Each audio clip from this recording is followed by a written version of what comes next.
Magandang hapon mga kafe. Ayan, nandito po tayo sa church. A-attend po tayo ng retirement party ng ating ng isa nating kaibigan na magfo-for good na. So, keep on watching mga kafe. Yeah, Cafe Official. Whoa, whoa, yeah, yeah. Waking up with sunshine in my eyes. Coffee on the go, another day to rise. Cooking in the kitchen with a heart so warm. Every meal we make becomes a little charm. From the pots to the pan, flavors come alive. Every journey shared helps the soul survive. Cafe Official, come and join the ride.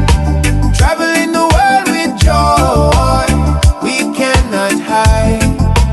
Cooking with love, every moment feels so real. Cafe Official, living life with zeal. Yeah, walking through the cities, mountains, seas, capturing the moments, memories so free. Every place we go, there's a story to tell. Cooking after travel, the simple life we feel so well. So let the camera roll, let the good vibes stay. We're sharing love and laughter in our everyday. Hey, Cafe Official, come and join the ride. Traveling the world with joy, we cannot hide. Cooking with love, every moment feels so real. Cafe Official, living life with zeal. Hey, here's to the journeys, here's to the cheer. Cafe Official, we're happy you're here. Yeah.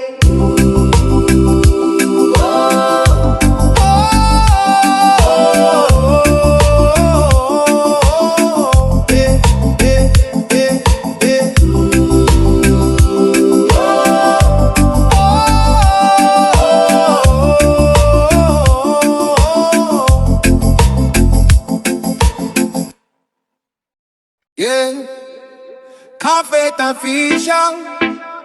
Whoa, whoa, yeah, yeah. Waking up with sunshine in my eyes. Coffee on the go, another day to rise. Cooking in the kitchen with a heart so warm. Every meal we make becomes a little charm. From the pots to the pan, flavors come alive.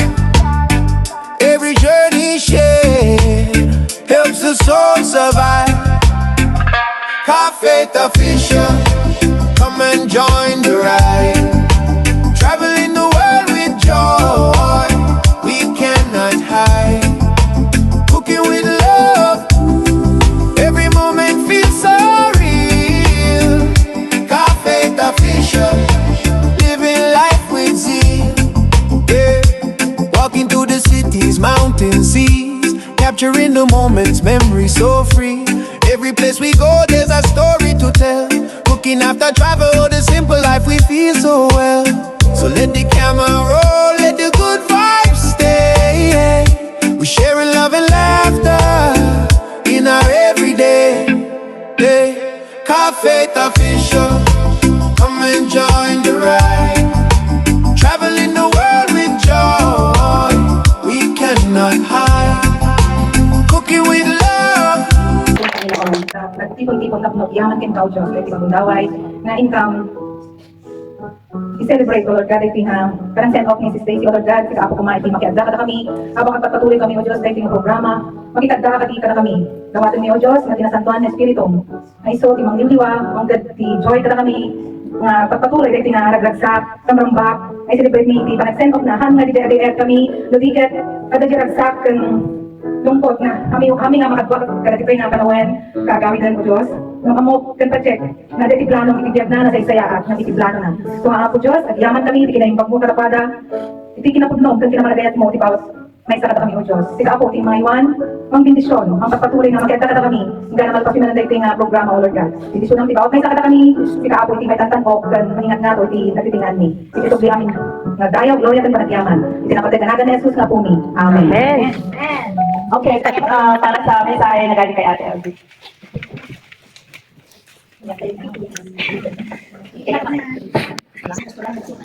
Okay, good afternoon po sa ating lahat. Good afternoon. Tayo po ay nagtitipon-tipon ngayon para sa isang send-off ng ating kapatid na si Daisy. So, ang ating pong mensahe o text na ating ibabahagi sa ating lahat ay kinuha po sa Joshua 1:9. Sigurado akong alam natin ito. Tandaan mo ang bilin ko, magpakatatag ka at nakasal mo ang iyong loob. Huwag kang matatakot o mawawala ng pag-asa sapagkat akong si Yahweh, ang iyong Diyos, ay kasama mo saan ka man magpunta. So, yung napili ko po ang Joshua 1:9 na text kasi napakaganda ng pangakong nakapaloob dito kung ating napakinggan at ating pagbulay-bulayan. Ang bawat kataga na nakasulat dito ay isang pangako para sa isang anak ng Panginoon na naglilingkod sa Kanya. Kung nabasa natin ang message na ito, si Joshua ay ang pumalili kay Moises nung siya ay namatay. At ang Diyos, si Yahweh mismo, ang pumili sa Kanya na siya nakalili sa Kanya. Bilang isang mamumuno sa isang bansa ng Israel, ay isang malaking gawain para sa Kanya. Ngunit pinangakuan siya ng Panginoon na huwag siyang mag-alala, magpakatatag siya, dahil ang Panginoon, si Yahweh, siya ang sasama sa Kanya. Bilang isang anak ng Panginoon na napunta dito sa abroad, alam ko na ang pagpunta natin dito ay hindi basta-basta. Napag-usapan natin mag-asawa ng ating pamilya na kung ano yung goal natin sa pagpunta dito. Hiniling natin ang gabay ng Panginoon upang makapagtrabaho tayo sa ibang bansa. Hindi man natin alam kung ano yung magiging buhay natin dito. Pero dahil tayo ay nananalig sa mga pangako ng Panginoon, ay mayroon tayong katiyakan na tayo ay makakapagtrabaho ng mabuti. Si Daisy ay uuwi na sa loob ng ilang taon ka dito dahil na nagtrabaho? Sa loob ng 22 na taon na nandito siya, marami siyang pinagdaanan na mga pagsubok sa buhay. Marami siyang pinagdaanan na pagsubok sa buhay, katulad din natin, katulad ng bawat isa sa atin. Ngunit dahil naniwala siya na habang nandito siya, hindi siya nag-iisa. Ang kalakasan na ginamit niya dito ay hindi galing sa kanya, kundi galing sa Panginoon. Nagtiwala siya at tumawag sa mga pangako ng Panginoon. At hindi niya yun binitawan dahil alam ko na ang bawat isa sa atin may kanya-kanya tayong plano. Ngunit ang plano natin, ang plano ng Panginoon ay higit na mahalaga kaysa sa atin. Sa loob ng 22 years na nandito siya, alam ko na marami siyang ups and downs. Ngayon na yung oras na uuwi siya kung buuin muli, mabuo muli ang kanyang pamilya at maipadamang muli sa kanila yung init na pagmamahal na hindi nila, kahit ipinapadama natin ang ating pagmamahal sa ating mga mahal sa buhay through communication o through social media o sa pagtawag natin sa kanila. Minsan hindi nila naiintindihan kung ano yung nararamdaman natin. Kahit i-explain natin ito, meron silang thoughts na iba sa pag-iisip natin. Kaya hindi may iwasan na tayo ay magkaroon ng tampuhan sa ating mga pamilya. Ngunit sa kabila ng mga ito, ang Panginoon ang nagpapatatag sa atin upang magpatuloy tayong lumaban. Sa kanyang pag-uwi, alam ko na baon niya ang mga saya, mga araw na kasama natin siya dito. Yung paglilingkod niya sa Panginoon ay hindi siya nagkulang. Kung mayroon man siyang mga nagawa na hindi mabuti o nagkaroon man tayo ng mga tampuhan sa Kanya, kasama yun, ingredients yun ng ating buhay bilang mananampalataya. Kasi yung kung buhay natin ay perfect, kung perfect yung mga friends natin dito, paano natin malalaman na nagkamali tayo sa kanila? So paano natin ngayon may papadama yung mas malalim pala pag-ibig natin sa kanila? So huwag natin isipin na yung mga pagsubok natin nararanasan ay isang pagsubok o isang warnings na hindi ka karapat-dapat dito. Kundi iyon ay ang pagtutuwid sa atin ng ating Panginoon kung paano tayo mas lalong tumatak pa sa pananampalataya at sa relasyon natin sa ating mga mahal sa buhay. So, Diyan ka lang. Kaya kapatid sa iyong pag-uwi, alam ko magiging malungkot ang grupo. LFC. Hindi lang yung LFC, kundi ang buong FCC. Mamimiss ka nila, mamimiss ka namin. Pero masaya kami na uuwi ka na para makasama mo. Yes. Kasi ang bawat isa ay may kanya-kanyang timeline. Kung ilang buwan o ilang taon ka na naririto, kung na-reach mo na yung goal mo na hiningi mo sa Panginoon, hindi na niya yung dadagdagan pa. Bagkos, dadalhin ka na niya kung saan ka nang galing at kung saan ka dapat nararapat. Amen. So ito po ang mensahe namin. In behalf of our pastor, circuit stewards, leaders, and all the FCC members, maraming salamat sa buhay mo kapatid. Sa pagbabahagi mo ng iyong talento bilang isang choir member, coordinator, Towards the Word member. Nalulungkot kami, naiiwan mo na kami, ngunit nagagalak kami sa bagong kabanata ng buhay na inihanda ng Diyos para sa iyo. Naway sumaiyo ang biyaya ng Diyos at gabayan ka niya bawat hakbang na iyong gagawin. Mamimiss ka namin dito sa church at pati na ang iyong friendship. Ikaw ay palaging magiging bahagi ng simbahan ito. lalo na sa FCC at sa mga buhay ng bawat isa sa amin. Go in peace, kapatid. We love you and we miss you. God bless you. From FCC, family. From FCC, lahat tayo. FCC congregation.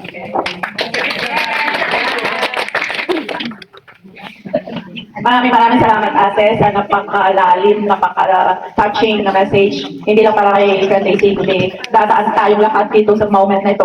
At hindi ko rin mapigilan yung sarili ko. Awit na handog ng mga taga-DSS. O sige, LFC guys! From FC ko naman. Pwede ko yung Nag-video pa ganun. remembrance from us also. Tuwing nakasabit niya, makikita ko pag ayun yung mga kasaway na LFC. Yun yung malagi mo maaalala sa grupo natin. Through thick and thin, marami tayo pinagdaanan, di ba? So, sana hindi yung mga bad moments ang maalala mo sa amin, kundi yung mga good memories, yung laughters, yung mga enjoyment natin. From LFC. Kuya friend. Kaiso na. To your friend, from your Beshi na. My best friend. Okay, ladies and gentlemen.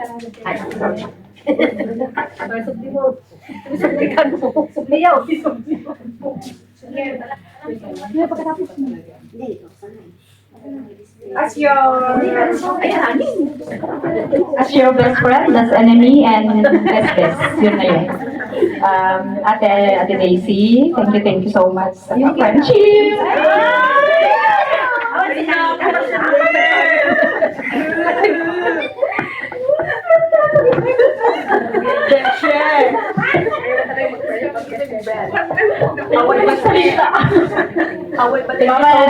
Mga presidents. Okay na lang. Thank you so much sa mahabang panahon na pagiging ate, inang namin, na kahit galit na galit ka sa amin. Ito pa rin kami, mahal na mahal ka namin, dahil inang ka nga eh, di ba? Ganun yung mga inang natin, kaya mahalin natin yung mga big sister na laging galit minsan sa atin. Kasi doon tayo natututo, di ba?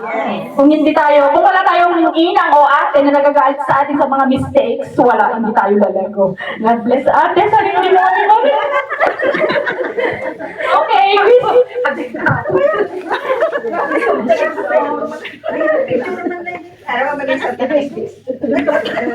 Tawan picture na ate. Sa mga tandaan, maala ang lalang.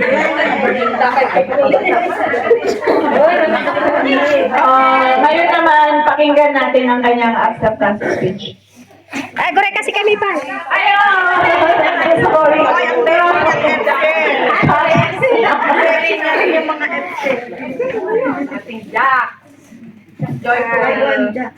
Jen, ito yung konting regalo namin sa iyo. Salamat sa maraming panahon na pagsasama-sama natin dito. Salamat at nagkakilala tayo. Ngayon, tayo na para samahan mo na rin yung mga family mo.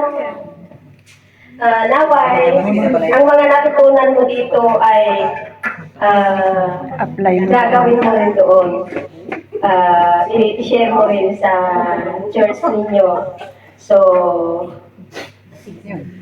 iiwan mo man kami, pero magkakaisa pa rin tayo sa panalangin. Nandito ka lang sa aming mga puso. Yan lamang po.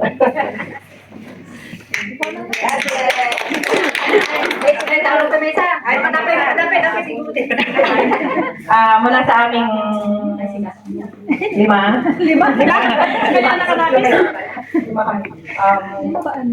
Token of gratitude sa 2 taon namin sa LFC. We are thankful na nakasama kami.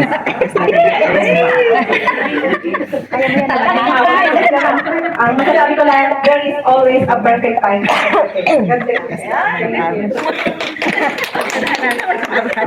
Sino pa, guys? Pwedeng come forward na. In love. Sa mata makikita ang ating Yes, ito naman yung regalo ko sa'yo bilang iyong discipler. Ako'y nagpapasalamat sa buhay mo, sa mga sharing mo, sa ating pag-aaral. Alam mo, marami akong natutunan sa mga sharings mo. Ulatan ah. At saka, ikaw yung, kahit na sa klase natin, di ba, siya yung talkative. Pero ikaw naman yung, Aray ko. siya yung lagi nasisigawan. Pero masaya pa sa atin, Ate Daisy, kasi nga, marami siyang natututunan. At lagi niya sinasabi sa akin na, wow, ang ganda ng aming mga hunting lesson. So maraming salamat sa appreciation mo, Ate Daisy. At Jenny. tulad ng sinasabi ko sa iyo na malalampasan natin ang mga pagsubok at Ibagbaga na mo dyan ang mga sa akin nila. panguna. Alam ko na magiging masaya ka sa iyong bagong journey. Anong bagong journey? Ministry mo doon at tulad ng iyong pinangako sa akin na ipapatuloy mo lang yung pagtuturo doon bilang isang mag-decipher doon at gagamitin mo rin yung ating pinag-aralan. So thank you, Ate Daisy.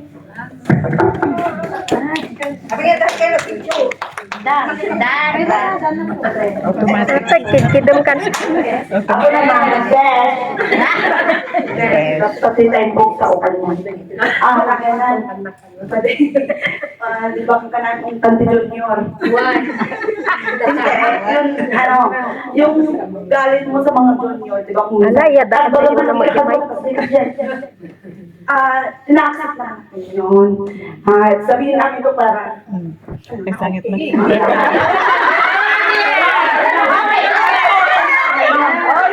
na-accept naman namin yun, te, yung mga simalian namin, gano'n. Hindi lang natin minsan nawasan yung, yung magtampo kami kasi, di ba pagod na kami sa mga hamon namin, gano'n. Tapos, pinapagalitan mo pa kami.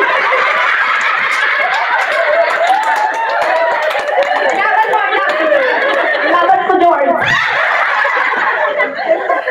Pero yung nakita ko na ng Desi, yung pag nakikita na kami, sabi niya, bibigay ang mundo. Nagsusubok kayo moving. Panawa kayo. Natututo din kami. Alam namin yung atin, malian namin. Salamat din sa mga advice mo sa amin. May iwan yun sa amin na maging challenge yun sa amin yung laging hindi late sa practice, gano'n. Hindi naglilibas. Hindi, natututo din kami, di ba? Hindi na kami naglilibas. Thank you, Ate, sa tatlong taon namin na nakasama ka namin na tatlo na lang. Ako si Lai at saka si Cole. Mention na. Tatlong taon kami na nakasama ka namin. Thank you. Itong bigay ko sa iyo, yan, signature ng mga taga Mindanao. Malong yan, bigay ko sa iyo. Dapat sana, sa Mayo pa, pero ikaw, sinabi mo nang umuwi ka na. Kaya yan, bigay ko sa iyo.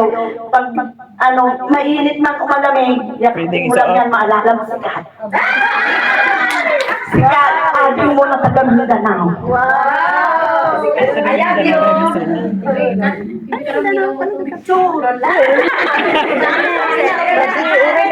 Pero Ilocano ba yun? Sino pa, kapatid, Asis? Ni Inang ni Rosel. Taga-Luzon naman. Pang-last na daw ako. So, ito lang yung masasabi ko, Des. Even though nasa Ilocano ako, wala naman, walls, di ba? So, thank you very much for your friendship. Nag-umpisa yun nung ito nga ako, para mapicturean tayo. Nag-umpisa yung pagkakaibigan namin noong kami nag-face yung sa Maganda siya sa akin. Tapos pag may oo. Tapos pag may sakit siya sa dibdib na iyak, ay, ginaganon sa akin pero hindi pa kami magkakilala masyado noon. Sabi ko, okay lang yun, hayaan mo na, gano'n. Pero doon ako na hindi naman niya ako kilala masyado pero nagko-confide na, gano'n. Tapos iiyak na lang siya, iiyak na rin ako. Salamat, Wes, kasi andyan ka din, pag nagkukwento tayo, nagkukwentuhan, tawanan. Salamat, napakabilis mo. 3 taon din yun. Ito lang yung nakayanan ko, may verse daan. Nagkarating verse pala. Ito, mahal ka. Salamat basta mag-isip ka doon. I love you always. Thank you. Palagpakan yun.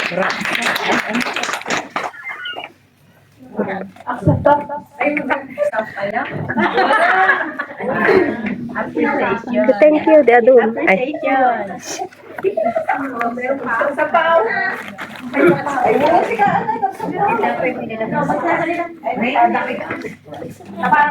thank you for the...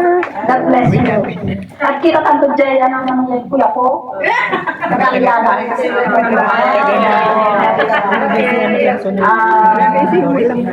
Masabi ko lang kay Ate Desi, ito sa tinatawag na friend. Kasi ayaw namin i-review yung edad namin.